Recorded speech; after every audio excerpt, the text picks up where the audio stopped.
एक वयस्क इंसान के शरीर में 206 हड्डियां होती हैं, ये तो आपको पता ही है। लेकिन अगर मैं आपसे सवाल पूछूं कि इस पूरी ही दुनिया में ऐसा कौन सा जीव है जिसके शरीर में सबसे ज्यादा हड्डियां होती हैं, तो आप लोग क्या कहेंगे? चलिए मैं आपको बताता हूं। वो जीव है पाइथन यानी कि अजगर, जिसके शरीर में 1800 के करीब हड्डियां होती हैं। तो चलिए सबसे कम हड्डियों वाला जीव कौन सा है, क्या आप जानते हैं? चलिए मैं आपको बताता हूं, वो है शार्क। और मैं आपकी जानकारी के लिए यह भी बता दूं कि गैंडे की जांघों की हड्डी को सबसे मजबूत हड्डी माना जाता है। यह बात है सन 1990 की, जब दिल्ली के एक व्यक्ति ने एमआरएफ कंपनी के 20,000 शेयर्स खरीदे। तब एमआरएफ कंपनी के एक शेयर की कीमत लगभग 10 रुपए थी, यानी कि लगभग 2 लाख रुपए उस व्यक्ति ने एमआरएफ कंपनी में इन्वेस्ट कर दिए थे। उसके बाद वो पैरालाइज्ड हो गए और लगभग 10 साल उन्हें रिकवर करने में लग गए। लेकिन 10 साल बाद जब उन्होंने एमआरएफ के 20,000 शेयर्स की बात अपने पोते को बताई और जब पोते ने पता लगाया, तो वो ये सुन के हैरान रह गया कि जो 20,000 शेयर्स उन्होंने लगभग 2 लाख रुपए में खरीदे थे, तब उनकी कीमत 130 करोड़ रुपए हो चुकी थी। और आज के वक्त उन 20,000 शेयर्स की कीमत लगभग 160 करोड़ रुपए हो चुकी है। गाइस, इसको कहते हैं इन्वेस्टमेंट की पावर।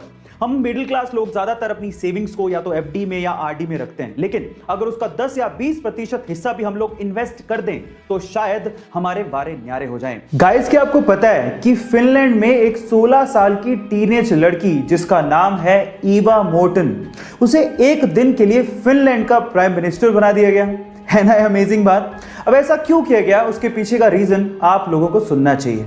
इतनी छोटी सी उम्र में वो लड़की ह्यूमन राइट्स, जी हां, ह्यूमन राइट्स और क्लाइमेट चेंज को लेके बहुत बड़े बड़े अभियान चला चुकी है। और इसी चीज को अप्रिशिएट करने के लिए और यूथ की इस पावर को अप्रिशिएट करने के लिए वहां की गवर्नमेंट ने इस 16 साल की टीनेज लड़की को एक दिन के लिए फिनलैंड का प्राइम मिनिस्टर बना दिया। गाइस, आपको फिनलैंड की गवर्नमेंट का इस तरह से यूथ को अप्रिशिएट करने का तरीका कैसा लगा, चैट सेक्शन में लिखना मत भूलिएगा। गाइस, आप लोगों ने हमशक्ल्स यानी कि ट्विंस कभी ना कभी जरूर देखे होंगे, लेकिन कभी कभार ऐसा भी हो जाता है कि कोई आदमी आपसे कहता है कि वो फलाना आदमी आपके जैसा दिखता है। हुआ होगा कभी ना कभी ये भी। लेकिन अगर लिटरली आप लोग अपने जैसा कोई ट्विन ढूंढना चाहते हैं तो एक वेबसाइट है जो आपकी इसमें मदद कर सकती है। वो वेबसाइट है www.twinstrangers.net। एक ऐसी वेबसाइट है जो आपकी फोटो से आपका हमशक्ल ढूंढती है, चाहे वो दुनिया के किसी भी कोने में क्यों ना हो। गाइस, पर याद रखिएगा, इट्स जस्ट फॉर फन। मृत्यु एक शाश्वत सत्य है, पर इसके बारे में जनरली लोग बात नहीं करना चाहते। देखिए गाइस, बहुत सिंपल है। आप लोग स्पर्म्स की रेस में पैदा होते या ना होते, इसकी कोई गारंटी नहीं थी।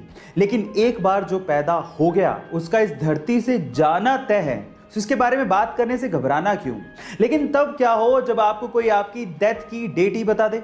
जी हाँ गाइस, इंटरनेट पे एक ऐसी वेबसाइट है जो कि ये दावा करती है कि वो आपकी कंडीशंस को जान के आपकी एग्जैक्ट डेथ की डेट बता सकती है। उस वेबसाइट का एड्रेस है www.deathclock.org। देखिए, वैसे तो सब कुछ अनसर्टेन है, लेकिन एक बार ट्राई करने में क्या जाता है। पर कमजोर दिल वाले प्लीज उस वेबसाइट पे ना जाइएगा। जब इंसान मुसीबत में होता है तो वो मुश्किल से मुश्किल काम भी कर जाता है, जैसे कि शिकागो के जैरेट एडम्स ने किया। जब वो 17 साल के थे तो उन्हें झूठे रेप केस में फंसा दिया गया, जिसकी वजह से उन्हें 28 साल की सजा हो गई। अब उनके पास उस वक्त वकील करने तक के पैसे नहीं थे जो उनके लिए केस लड़ता और उन्हें बेगुनाह साबित करता। तो फिर क्या था, जेल में रहते हुए जैरेट ने वकालत की पढ़ाई की और अपना केस खुद लड़ा और 8 साल में अपने आप को बरी करवा लिया। और आज जैरेट एक जाने माने वकील हैं। गाइस, आपको ये कहानी सुन के कैसा लगा, चैट सेक्शन में जरूर लिखिएगा। और ऐसी अमेजिंग वीडियोस के लिए यूट्यूब पे हमारे चैनल को सब्सक्राइब कर लीजिएगा।